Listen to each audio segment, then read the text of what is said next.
Antes de morrer, a mulher que escreveu o código da Apollo 11 confessou o que realmente aconteceu durante o pouso na Lua. E não foi o que a NASA contou. Quando o módulo lunar estava a 3 minutos da superfície, o computador de orientação fez algo que nenhuma máquina jamais havia feito em voos espaciais. Ele assumiu o controle, interrompeu o fluxo de dados, tomou decisões autônomas de vida ou morte que nenhum ser humano poderia ter tomado a tempo. E então, pousou a espaçonave com apenas 25 segundos de combustível restantes. A NASA escondeu isso em relatórios técnicos confidenciais por décadas, porque o que aquele computador fez durante aqueles minutos finais destruiu o mito mais importante do programa espacial, o de que os astronautas estavam no controle. O nome da engenheira era Margaret Hamilton. Ela criou o software que salvou a tripulação. Ela viu tudo acontecer em tempo real. E o que ela revelou antes de morrer não foi apenas um incidente que quase resultou em morte. Foi a prova de que a agência deliberadamente escondeu a descoberta mais aterradora do programa Apollo, o momento em que as máquinas provaram ser melhores do que os próprios humanos em manter humanos vivos. A noite em que a Lua quase os matou. 3 minutos antes do Eagle pousar na superfície lunar, a missão começou a falhar. Neil Armstrong e Buzz Aldrin estavam trancados em uma cabine pouco maior que um armário, descendo em direção ao Mar da Tranquilidade.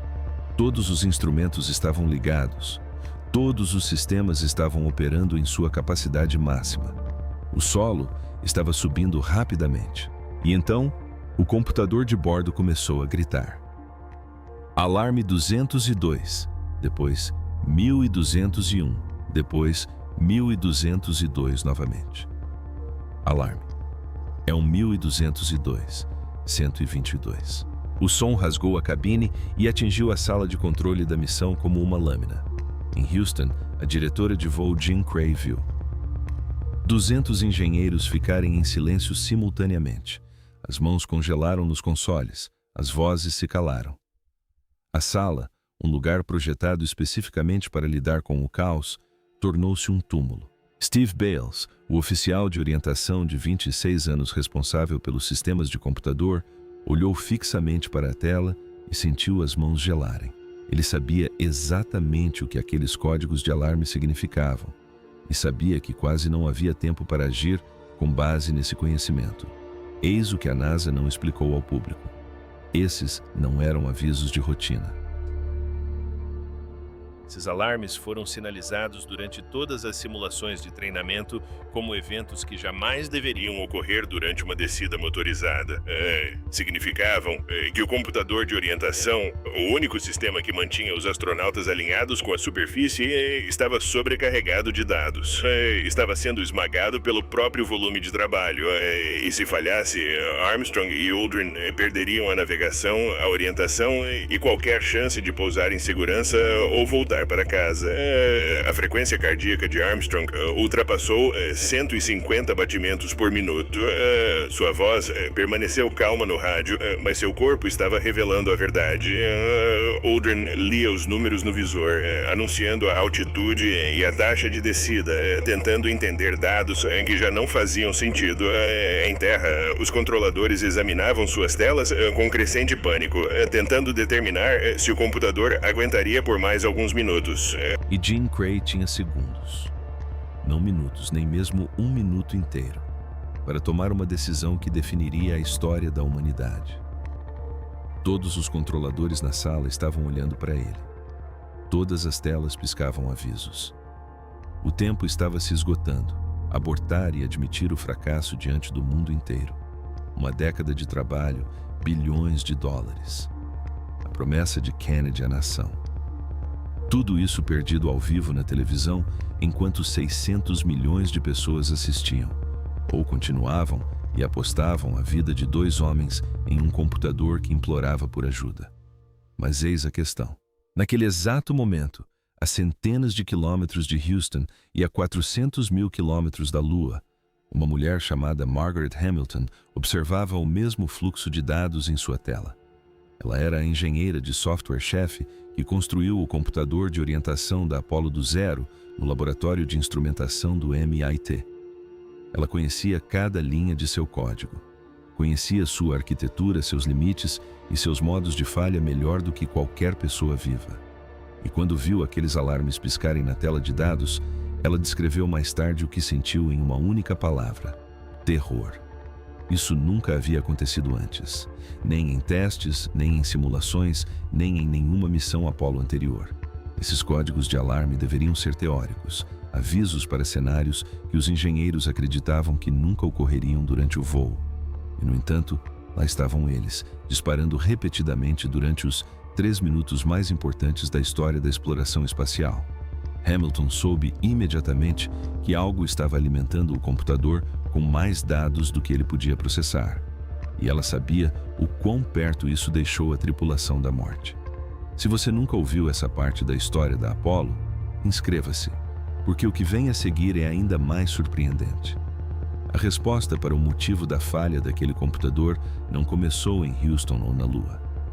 Começou anos antes, em um laboratório silencioso do MIT, quando uma garotinha apertou botões que jamais deveria ter tocado e acidentalmente revelou uma falha fatal que a NASA se recusou a corrigir. A criança que comprometeu a missão lunar anos antes da Apollo 11, Margaret Hamilton, levou sua filha, Lauren, ao laboratório de instrumentação do MIT em uma noite tranquila. Os engenheiros estavam executando uma simulação de rotina, testando o comportamento do sistema de orientação durante uma sequência padrão de voo lunar. Para eles, era apenas mais uma noite de trabalho. Para uma criança, parecia a cabine de uma nave espacial. Lauren sentou-se ao console. Ela fingia ser uma astronauta. Tocou no teclado e apertou algumas teclas sem entender o que controlavam ou o que podiam fazer. O sistema travou instantaneamente. Os dados de navegação desapareceram. A espaçonave simulada perdeu sua posição, sua trajetória, sua orientação, tudo o que indicava onde estava e para onde ia. Em todas as telas da sala, a missão havia desaparecido. A tripulação virtual estava perdida no espaço, sem como determinar sua localização e sem como voltar para casa. É aqui que a coisa fica estranha. O computador não apresentou defeito. Ele fez exatamente o que deveria. Disse a Lauren que ela havia ativado acidentalmente um programa de pré-lançamento chamado P-1 durante um voo simulado. O sistema seguiu as instruções perfeitamente. Apagou todos os dados de navegação porque era exatamente para isso que o P-1 foi projetado. A máquina não tinha como saber que o momento estava catastroficamente errado. Alguns engenheiros na sala deram de ombros. Simulação. Nenhum perigo real. Reiniciar o sistema e seguir em frente. Nenhuma espaçonave estava em risco. Nenhuma vida estava em jogo. Era uma criança brincando com botões. Hamilton não deu de ombros. Mais tarde, ela disse que a constatação a atingiu como um soco físico e se recusou a sair. Se um astronauta sob estresse, sob pressão, no caos de uma emergência real, pressionasse a sequência errada no momento errado, o resultado não seria uma simulação de acidente. Seria uma tripulação morta à deriva no espaço sem orientação, sem navegação e sem como voltar para a Terra. Ela foi até seus superiores na manhã seguinte. Explicou em detalhes o que havia acontecido. Ela pediu permissão para adicionar salvaguardas ao código de proteção que pudessem detectar esse tipo específico de erro antes que matasse alguém. Mesmo que a pessoa que apertasse os botões não percebesse o que estava fazendo, a resposta foi fria e imediata. Não. O software já era complexo demais. Os astronautas eram profissionais treinados. Eles jamais cometeriam esse tipo de erro. Pedido negado. E acredite, Hamilton não parou por aí. Ela apresentou relatórios formais. Ela argumentou em reunião após reunião. Documentou tudo e foi ignorada todas as vezes. Então, a Apollo 8 foi lançada em dezembro de 1968. E tudo sobre o que ela havia alertado aconteceu quase exatamente como previsto. Enquanto orbitava a Lua, o astronauta Jim Lovell cometeu um erro. Ele ativou o programa P-1 durante o voo, exatamente como Lauren havia feito na simulação. Os dados de navegação começaram a se corromper. A confusão tomou conta do controle da missão. Os controladores de voo se mobilizaram para reconstruir a posição da espaçonave manualmente, enviando os dados corrigidos linha por linha de volta para a cápsula em órbita. A Apollo 8 sobreviveu, mas por pouco, e apenas porque a tripulação estava em órbita, não tentando pousar. Se o mesmo erro tivesse ocorrido durante uma descida motorizada à superfície lunar, não haveria tempo para corrigir nada. Depois desse incidente, ninguém na NASA ignorou os alertas de Hamilton novamente. Ela finalmente recebeu autorização total para construir o sistema de defesa que vinha exigindo há anos. Ela adicionou camadas de lógica protetora. Código capaz de detectar erros humanos e impedi-los de se transformarem em catástrofe. Código capaz de interromper astronautas em plena ação caso o sistema detectasse um comando perigoso. Código que poderia forçar o computador a priorizar a sobrevivência em vez da obediência cega a quaisquer instruções recebidas. Essa é a parte que não te contam. Essa decisão, aquela que seus gerentes quase destruíram ao dizerem não, aquela que adiaram por anos porque confiavam mais no treinamento humano do que na proteção do software, se tornaria o único motivo. A Apollo 11 não terminou no pior desastre da história da exploração humana. E o funcionamento do sistema de Hamilton era diferente de tudo que já havia existido dentro de uma máquina. O código que decidia quem viveria e quem morreria. Na década de 1960, os computadores eram máquinas burras e rígidas. Seguiam instruções em ordem exata, uma tarefa de cada vez, sem flexibilidade, sem discernimento, sem capacidade de adaptação a condições variáveis. E quando algo inesperado acontecia, qualquer coisa que fugisse da sequência programada, eles paravam de funcionar completamente. Sem recuperação, sem plano B, sem segunda chance. A falha era instantânea, total e irreversível. Margaret Hamilton se recusava a aceitar isso como a palavra final. Ela entendia algo que a maioria dos engenheiros da época não queria ouvir. Os voos espaciais eram um caos envolto em uma fina camada de controle. Os astronautas apertavam os botões errados. Os sensores enviavam dados inválidos. Os sistemas de radar inundavam o processador com informações desnecessárias. Os sistemas entravam em sobrecarga no pior momento possível. Um computador que simplesmente congelava ou desistia sob pressão não era apenas uma limitação técnica, era uma sentença de morte prestes a ser executada. E aqui está o problema. O que ela construiu em seguida ainda nem tinha um nome próprio. O conceito mal existia na ciência da computação. Hamilton projetou um software capaz de priorizar tarefas, avaliar em tempo real quais eram as mais importantes e quais poderiam ser sacrificadas quando a capacidade de processamento estivesse se esgotando. Seu sistema podia se auto-interromper, podia reconhecer quando estava sobrecarregado, parar de executar tarefas não essenciais e direcionar todos os recursos restantes para as funções principais que mantinham a tripulação viva. Em vez de falhar, podia reduzir o peso e continuar voando. Mas eis o que o tornou verdadeiramente radical e o que deixou as pessoas dentro da NASA profundamente desconfortáveis. O software de Hamilton foi construído sobre uma única premissa aterradora. Os humanos falharão. Não talvez falhem. Falharão. A máquina precisava estar preparada para essa certeza. Precisava estar pronta para ignorar comandos humanos, anular comandos humanos e tomar suas próprias decisões autônomas sobre o que era crucial para a sobrevivência quando os segundos contavam mais do que autoridade ou hierarquia. Agora, pense no que isso significa. Em 1969, computadores anulando decisões de astronautas, máquinas tomando decisões de vida ou morte sem consultar um ser humano. Isso não era apenas engenharia não convencional. Parecia o enredo de um filme de terror, não um documento de especificações para a missão espacial mais importante da história. Muitos engenheiros seniores da NASA resistiram à ideia veementemente. Eles acreditavam que o julgamento humano deveria sempre ter a palavra final.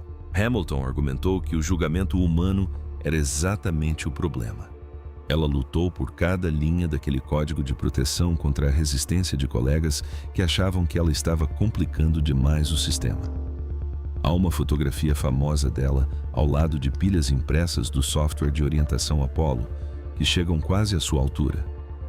Cada página naquelas pilhas representava uma decisão sobre o que importava e o que não importava. Cada medida de segurança era uma questão de vida ou morte, pela qual ela tinha que argumentar, defender e, às vezes, lutar arduamente para incluir.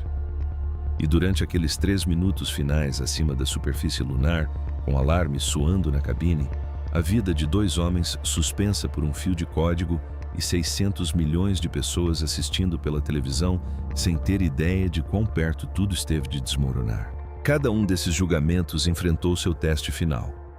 O que o computador fez em seguida foi o que a NASA passou as décadas seguintes tentando arduamente ocultar.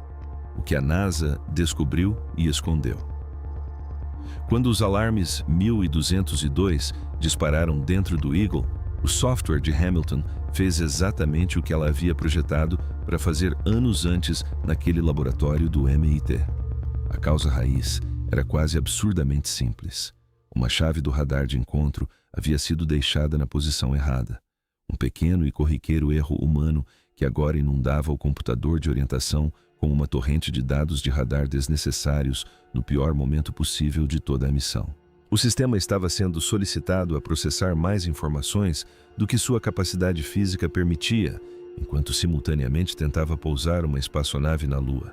E veja só, em circunstâncias normais, com a arquitetura de software padrão que existia antes de Hamilton reescrever o sistema, esse tipo de sobrecarga teria causado uma falha total e irrecuperável do sistema. Dados de navegação perdidos, cálculos de orientação congelados, pouso impossível, aborto obrigatório e mesmo um aborto teria sido extremamente perigoso com um computador que não conseguia mais calcular com segurança a trajetória necessária para retornar ao módulo de comando em órbita acima. Mas o código de Hamilton fez algo que nenhuma máquina jamais havia feito na história dos voos espaciais. Ela fez uma escolha, não uma resposta programada, não uma sequência pré-definida, mas um julgamento autônomo em tempo real sobre o que importava e o que não importava. Seu sistema de prioridades avaliou cada processo em execução em milissegundos, mais rápido do que um olho humano consegue piscar. Identificou quais tarefas eram absolutamente essenciais para o pouso e eliminou todo o resto. Desativou o processamento de radar de baixa prioridade, descartou todos os cálculos não críticos, preservou a orientação, preservou a navegação, preservou o rastreamento de altitude, redirecionou cada fragmento de poder computacional para o único conjunto de funções que poderia trazer Armstrong e Aldrin de volta à superfície com vida. O computador anulou sua própria programação padrão para sobreviver, e fez isso mais rápido do que qualquer humano poderia reagir. Mais rápido do que qualquer controlador em Houston conseguiria sequer terminar de ler os códigos de alarme em suas telas, quanto mais formular uma resposta. É o seguinte: Steve Bales, o jovem oficial de navegação, percebeu a tempo o que o software estava fazendo. Ele entendeu que o computador não estava falhando, mas sim se protegendo. Ele ligou para Gene Cray do outro lado da sala de controle.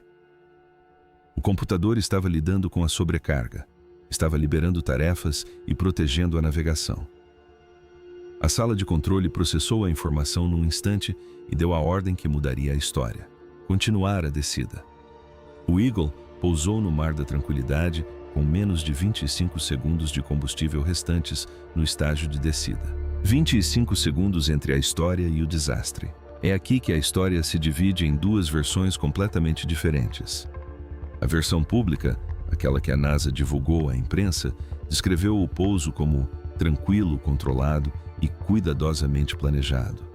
Os alarmes foram mencionados, mas minimizados, tratando-se de pequenos problemas no computador, resolvidos sem perigo. Mas dentro da agência, a portas fechadas, as revisões técnicas confidenciais pós-missão contavam uma história completamente diferente. Gene Cray e sua equipe de controle de voo documentaram em detalhes o quão perto chegaram. Eles sabiam que o computador de orientação esteve a segundos, literalmente segundos, de acionar uma sequência de aborto automático. Eles sabiam que o sistema não estava operando dentro de uma margem de segurança confortável. Estava lutando pela sobrevivência, descartando processos e se esforçando para superar uma sobrecarga que deveria ter sido fatal. E sabiam que a missão foi bem-sucedida por um único motivo que ninguém na NASA estava disposto a revelar publicamente. O computador tomou as decisões críticas. Não Armstrong, não Aldrin, não o controle da missão. A máquina, de forma autônoma, anulou o fluxo de dados corrompido criado por um erro humano. A máquina decidiu por conta própria o que manter funcionando e o que desativar. Ela salvou toda a missão tomando decisões mais rápidas e precisas do que qualquer ser humano poderia ter tomado. Essa é a parte que não te contam. Foi isso que Hamilton descreveu mais tarde como a verdadeira descoberta da NASA na Lua. Não foram as amostras geológicas, nem as fotografias, nem a pegada. A descoberta foi que o voo espacial controlado por humanos, todo o conceito fundamental do programa, já estava obsoleto. A máquina provou ser melhor na tarefa durante o momento mais importante. E a NASA enterrou essa super-realidade porque todo o programa espacial, seu financiamento, seu apoio público, seu valor de propaganda da Guerra Fria, tudo foi construído sobre o mito cuidadosamente elaborado do astronauta herói. Calmo, imponente, no controle total. A Apollo 11 provou que esse mito já estava morto. Então, a história foi limpa. Os alarmes foram relegados a notas de rodapé. O nome de Hamilton não apareceu em nenhuma manchete importante. E a revelação mais importante da história da exploração espacial foi arquivada em documentos técnicos que quase ninguém fora da agência jamais leria. Durante décadas, Margaret Hamilton manteve o peso total do que sabia, em grande parte, longe dos olhos do público. Ela continuou trabalhando em sistemas de software, continuou pensando sobre o fracasso, mas não procurou a imprensa, não escreveu um livro revelador. Deixou a versão polida dos eventos, apresentada pela NASA, permanecer incontestada ano após ano. Mas, com o passar das décadas e o arrefecimento das pressões da Guerra Fria, ela começou a dizer abertamente o que a agência jamais diria. E foi franca, devastadoramente franca, sobre uma coisa acima de todas as outras. O software não auxiliou os astronautas durante aqueles últimos 3 minutos acima da Lua. Não os ajudou. Não apoiou suas decisões, salvou-os deles mesmos. Esta é a parte que eles realmente não querem que você saiba.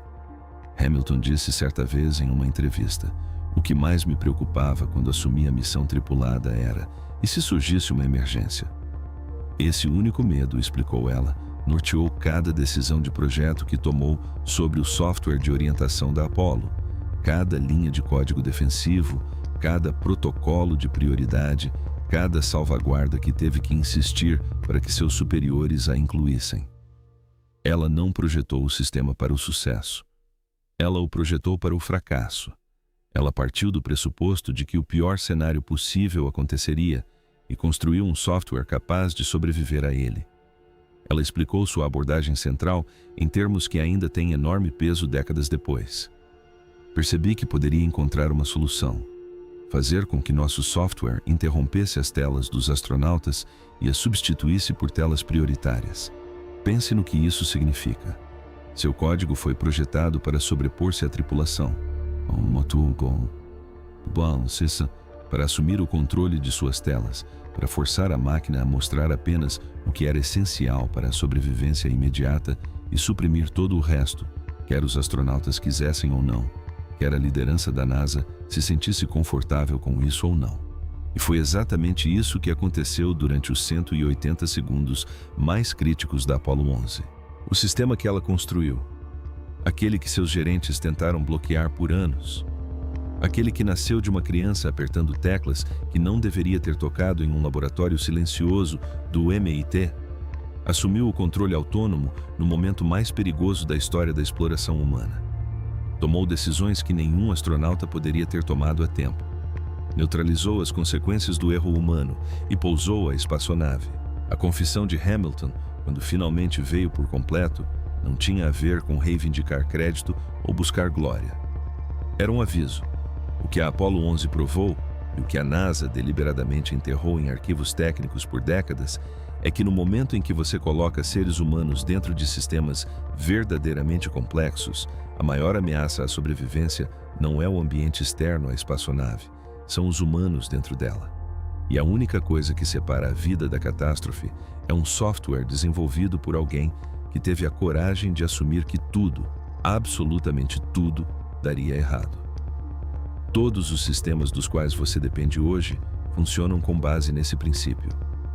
Todos os pilotos automáticos de aeronaves, todos os monitores de pacientes em hospitais, todos os veículos autônomos navegando em rodovias, todos os algoritmos que gerenciam redes elétricas e mercados financeiros e sistemas de segurança de usinas nucleares.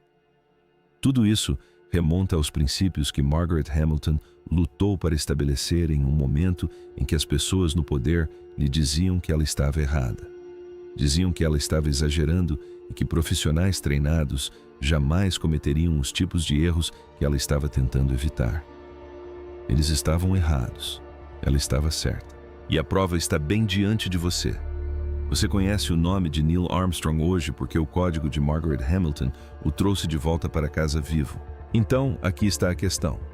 A NASA nunca quis que ninguém perguntasse se o computador de orientação da Apollo não teria anulado o erro humano em 20 de julho de 1969.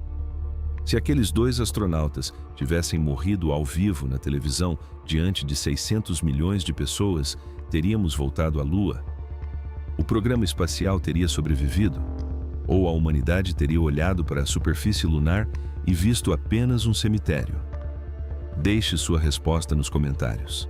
Se esta história te chocou, curta e inscreva-se, porque o próximo vídeo vai ainda mais fundo no que a NASA manteve em segredo durante o programa Apollo. Clique nos cards na tela agora. Até o próximo vídeo.